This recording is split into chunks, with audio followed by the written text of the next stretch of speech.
Messaline, la naissance d'un scandale impérial. Dans l'histoire de Rome, peu de noms provoquent autant de malaise que celui de Messaline. Pendant près de 2000 ans, son image a été figée dans un récit de débauche, de scandales et d'excès sexuels. Mais derrière cette légende sulfureuse se cache peut-être une réalité beaucoup plus troublante.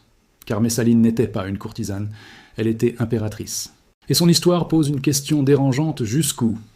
L'histoire officielle est-elle prête à aller pour détruire une femme de pouvoir? Messaline n'était pas issue de n'importe quelle famille. Elle descendait directement de l'aristocratie impériale, liée par le sang à Auguste, le premier empereur romain. Aux yeux des Romains, cela faisait d'elle une quasi-royale. Elle bénéficiait de tout ce que l'élite pouvait offrir: richesse, éducation, beauté, influence. Les sources antiques la décrivent comme une jeune femme à la peau claire, aux traits aristocratiques, à la chevelure claire, se distinguant même parmi les femmes les plus prestigieuses de Rome. À environ 17 ans, elle est mariée à Claude, un homme de plus de 30 ans, son aîné. À ce moment-là, Claude n'est pas empereur. Il est même considéré comme une gêne par sa propre famille. Il boite, il bégaie, il souffre de troubles physiques visibles. Aux yeux de l'élite romaine, il est faible, maladroit, presque ridicule. Mais il possède une chose essentielle, le bon sang impérial. Leur mariage n'est pas une histoire d'amour. C'est une alliance dynastique, une union stratégique destinée à renforcer la continuité de la lignée impériale. Rien de plus. Puis, en l'an 41, après Jésus-Christ, tout bascule. L'empereur Caligula, devenu incontrôlable, est assassiné par sa propre garde. Son règne a été marqué par la terreur, les humiliations publiques, les exécutions arbitraires. Il se proclamait Dieu vivant. Il défiait toutes les normes sociales et politiques. Même pour Rome, c'était trop. Après son assassinat, un vide dangereux s'installe. Sans empereur, Rome risque la guerre civile. Le Sénat pourrait reprendre le pouvoir. Les armées pourraient s'affronter. La garde prétorienne chargée de protéger l'empereur doit agir vite. Il fouille le palais. Et il trouve Claude, caché derrière un rideau, tremblant, convaincu qu'il sera le prochain à mourir. Au lieu de l'exécuter, il le proclame empereur. Ce choix n'est pas un hommage à ses capacités, c'est un calcul froid. Claude est le dernier homme adulte de la lignée directe d'Auguste encore en vie. Il est malléable. Et surtout, il donne une apparence de légitimité. En une nuit, la vie de Messaline change radicalement. À peine 21 ans, elle devient impératrice de Rome. Du jour au lendemain, elle accède à un pouvoir inimaginable. Des palais, des richesses sans limite, des milliers d'esclaves, la capacité d'élever ou de détruire des familles entières par une simple faveur ou un simple mot. Plus important encore, elle donne naissance à Britannicus, le fils de Claude l'héritier légitime de l'Empire. Sur le papier, Messaline a tout sécurité et statut, avenir garanti pour ses enfants. Et pourtant ce n'est que le début de sa chute. Car très vite, les chroniqueurs antiques commencent à raconter une autre histoire. Une histoire sombre, dérangeante. Une histoire qui transforme l'impératrice en monstre moral. Selon eux, Messaline ne se contentait pas du pouvoir officiel. Elle aurait cherché autre chose, une domination plus intime, plus dangereuse. Mais avant de juger, une question s'impose qui raconte cette histoire. Les principaux récits viennent d'hommes qui ont écrit après sa mort, des auteurs issus d'une société profondément patriarcale, des hommes pour qui une femme exerçant une influence politique était par définition suspecte.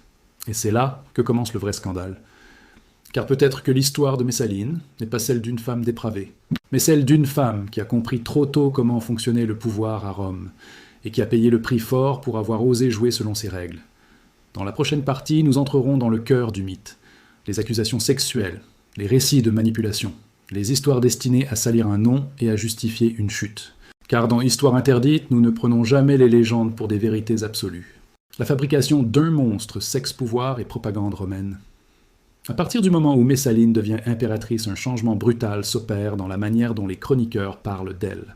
Avant son accession au sommet, elle n'est qu'une noble parmi d'autres. Après, elle devient un danger. Et à Rome, lorsqu'une femme devient dangereuse, il faut la discréditer. Pas politiquement, moralement. Les récits qui apparaissent alors sont presque tous centrés sur un seul thème, le sexe. Pas la stratégie, pas la gestion des réseaux, pas les décisions d'influence. Non, le sexe. Car dans la Rome antique, accuser une femme de débauche, c'était la manière la plus efficace de la détruire sans avoir à prouver quoi que ce soit. Les auteurs antiques affirment que Messaline possédait un appétit sexuel insatiable. Selon eux, elle ne se contentait pas d'adultère privé. Elle aurait transformé sa sexualité en outil de domination. Les hommes qu'elle désirait n'avaient pas le droit de refuser. Sénateurs généraux, magistrats, même artistes, tous pouvaient être convoqués. Et refuser signifiait souvent ruine, disgrâce ou mort. Ce type de récit revient encore et encore. toujours racontée de la même manière. Une femme puissante, des hommes terrorisés, un empereur aveugle et manipulé. Le schéma est familier, il apparaît dans de nombreuses histoires visant des femmes influentes de l'Antiquité. Un exemple souvent cité concerne un acteur célèbre. Les sources affirment que Messaline serait devenue obsédée par lui. Lorsqu'il aurait tenté de refuser ses avances, elle serait allée voir Claude et aurait exigé qu'il ordonne légalement à cet homme d'obéir à l'impératrice. Claude aurait accepté sans comprendre ce qu'il faisait réellement. Cette histoire est choquante, mais elle repose sur un point fragile. Elle n'est racontée que par des auteurs hostiles. Aucun document juridique, aucun témoignage direct, aucun texte contemporain confirmant les faits, seulement des récits, écrits après coup, dans un contexte politique très particulier. Mais la légende ne s'arrête pas là. L'épisode le plus célèbre, celui qui a traversé les siècles, est celui de la double vie nocturne. Selon le poète satirique Juvénal Messaline, attendait que Claude s'endorme, puis quittait discrètement le palais déguisé. Elle se rendait dans le quartier populaire de la Souboura, un lieu associé à la prostitution et à la criminalité. Là, elle aurait travaillé dans une maison close sous un faux nom servant des clients toute la nuit. L'image est volontairement humiliante. L'impératrice la plus puissante du monde réduite à une prostituée anonyme. C'était exactement le type de récit capable de détruire définitivement une réputation féminine dans la culture romaine. Mais Juvénal écrivait de la satire. Son objectif n'était pas de rapporter des faits, mais de dénoncer ce qu'il considérait comme la décadence morale de Rome.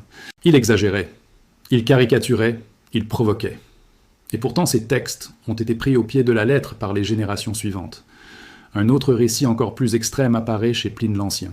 Selon lui, Messaline aurait organisé une compétition sexuelle publique. Elle aurait défié une prostituée réputée pour déterminer qui pouvait avoir le plus de partenaires en 24 heures. Selon ce récit, la prostituée se serait arrêtée après 25 hommes épuisés. Messaline aurait continué jusqu'à ce qu'il n'y ait plus de volontaires. Ce récit a choqué des générations entières. Mais là encore, un détail pose problème. Pline n'était pas témoin. Il n'était même pas présent à Rome à l'époque. Il rapportait des rumeurs circulant des années après la mort de Messaline. Pourtant, son récit a été enregistré comme un fait quasi scientifique dans ses écrits. Il faut poser la question essentielle: pourquoi ces histoires ont-elles été conservées, alors que tant d'autres récits politiques ont disparu? La réponse est simple. Elles étaient utiles. Elles permettaient de justifier sa chute. Elles permettaient d'expliquer son exécution non comme un acte politique, mais comme une nécessité morale. Elles permettaient de rassurer la société romaine en affirmant que l'ordre avait été restauré face à une femme jugée incontrôlable. Car Messaline n'était pas passive. Elle intervenait dans les nominations, elle favorisait ses alliés, elle participait au jeu d'influence, elle utilisait les moyens dont elle disposait dans un système où aucune femme ne pouvait exercer le pouvoir officiellement. Ce que les hommes faisaient par les lois et les armées, elle le faisait par les réseaux et l'influence. Mais parce qu'elle était une femme, ses actions ont été reformulées comme des perversions. Et plus ses ennemis se multipliaient, plus les récits devenaient extrêmes. Ce mécanisme est bien connu des historiens modernes. Lorsque le pouvoir masculin se sent menacé, il répond souvent par la sexualisation de la menace. Transformer une adversaire politique en monstre moral permet de la neutraliser sans débat. Mais le véritable tournant arrive lorsque Messaline cesse de jouer dans l'ombre. Dans la prochaine partie, nous verrons comment elle a commis l'erreur fatale, celle qui ne pouvait pas être pardonnée, celle qui a transformé la propagande en condamnation à mort. Pendant des années, Messaline a survécu dans un équilibre instable. Elle avançait dans les couloirs du pouvoir romain, entourée d'ennemis, mais protégée par une chose essentielle: son statut d'épouse de l'empereur et mère de l'héritier légitime. Tant que Claude vivait, tant que Britannicus restait reconnu comme successeur, elle demeurait intouchable. Mais en l'an 48, après Jésus-Christ, Messaline commet une erreur que même le pouvoir impérial ne pouvait effacer. Elle ne se contente plus d'influencer, elle ne se contente plus de manipuler. Elle décide de franchir une ligne interdite. Elle tombe amoureuse. Son nom est Caius Silius, un homme jeune, séduisant, ambitieux. Il est consul l'un des plus hauts rangs politiques de Rome. Contrairement aux autres relations attribuées à Messaline, celle-ci ne relève pas uniquement de l'influence ou de la contrainte. Les sources indiquent une relation profonde, continue et dangereusement visible. Silius comprend rapidement l'opportunité. Être l'époux de l'impératrice signifie accéder au sommet absolu du pouvoir. Si Claude disparaît, si Britannicus est mis de côté, une nouvelle dynastie peut naître. Le complot se forme lentement, mais il ne reste pas secret. Les rumeurs circulent, les regards se croisent, les alliances se tendent, et Messaline commet l'irrémédiable. Pendant une absence de Claude hors de Rome, Messaline et Silius organisent une cérémonie officielle. Un vrai mariage. Public. Juridiquement valide. Témoins présents. Nobles invités. Ce geste est sans précédent. À Rome, une impératrice ne peut pas se remarier tant que l'empereur vit. Ce n'est pas seulement un adultère, c'est une déclaration de guerre politique, une tentative de coup d'État symbolique. Lorsque la nouvelle atteint Claude, le choc est immense. Mais Claude n'agit pas seul. Autour de lui se trouvent ses affranchis, ses conseillers et surtout la garde prétorienne. Pour eux, la situation est claire. Messaline ne peut plus être protégée. Elle est devenue un risque pour la stabilité de l'Empire. La décision tombe sans appel. Messaline doit mourir. Informée trop tard, elle fuit. Elle se réfugie dans les jardins de Lucullus, un domaine luxueux qu'elle avait acquis par ses réseaux. Là, elle comprend que tout est terminé. Aucun discours ne pourra la sauver. Aucune séduction. Aucun marchandage. La loi romaine est formelle. La trahison politique entraîne la mort, et cette fois les preuves sont publiques. Sa mère, Domitia Lepida, est avec elle. La seule personne encore fidèle. Selon les sources, elle lui conseille de se donner la mort avant l'arrivée des soldats. Mourir par sa propre main est considéré comme un acte de dignité dans la culture romaine. Messaline hésite. Elle prend le poignard, elle le porte à sa gorge, elle tente plusieurs fois. Mais elle ne peut pas. La peur est trop forte. Le désir de vivre plus puissant que l'honneur. Alors elle attend. Les soldats arrivent. Un tribun de la garde prétorienne envoyé avec des ordres clairs. Pas de procès, pas de discours, pas de clémence. La sentence est exécutée immédiatement. Messaline est tuée là dans les jardins sous les yeux de sa mère. Elle avait environ 28 ans. Elle avait été impératrice pendant 7 années. 7 années qui ont suffi à la transformer en la femme la plus haïe et la plus commentée de Rome. Mais sa mort ne met pas fin à la tragédie. Son fils Britannicus n'est plus protégé. Claude se remarie rapidement avec Agrippine. Celle-ci introduit son propre fils Néron dans la famille impériale. Progressivement, Britannicus est écarté. Lorsque Claude meurt, Néron devient empereur. Peu après, Britannicus meurt brutalement lors d'un banquet. Beaucoup parlent d'un poison. La fille de Messaline, Octavie, est contrainte d'épouser Néron. Elle est humiliée, accusée faussement d'adultère, puis exécutée. Ainsi, toute la descendance de Messaline est effacée. Mais son nom lui survit. Dans la prochaine et dernière partie, nous verrons comment la légende a remplacé la femme, comment Messaline est devenue un symbole universel de débauche, et pourquoi les historiens modernes commencent enfin à démonter ce récit.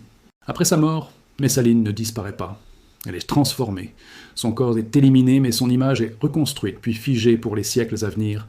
Elle devient un symbole, pas d'une femme réelle, mais d'une peur collective. La peur d'une femme qui exerce du pouvoir hors des cadres autorisés. Très vite, son nom cesse d'être celui d'une impératrice. Il devient une insulte, une étiquette morale. Pendant des siècles, appeler une femme une Messaline revient à l'accuser de débauche excessive, de perversion et de danger social. Peu importe les faits, le mythe a pris le dessus. Les écrivains, les artistes et les moralistes cèdent en part. À la Renaissance, Messaline incarne l'excès charnel. À l'époque victorienne, elle devient un avertissement, une preuve supposée que la sexualité féminine livrée à elle-même mènerait à la destruction de l'ordre social. Au XXe siècle, elle apparaît dans des films, des romans, des opéras, toujours sous le même angle, celui de la femme insatiable, incontrôlable et fatale. Mais un détail essentiel est souvent ignoré. La quasi-totalité des récits sur Messaline a été écrite par des hommes issus de classes dirigeantes, des hommes vivant dans un système où le pouvoir féminin était perçu comme une anomalie.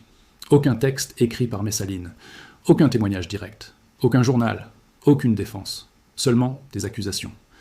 Les historiens modernes ont commencé à revisiter ces sources. Ils ont remarqué un schéma troublant. Les accusations portées contre Messaline ressemblent presque mot pour mot à celles portées contre d'autres femmes puissantes de Rome. Cléopâtre est décrite comme une manipulatrice sexuelle, alors qu'elle était une stratège politique redoutable.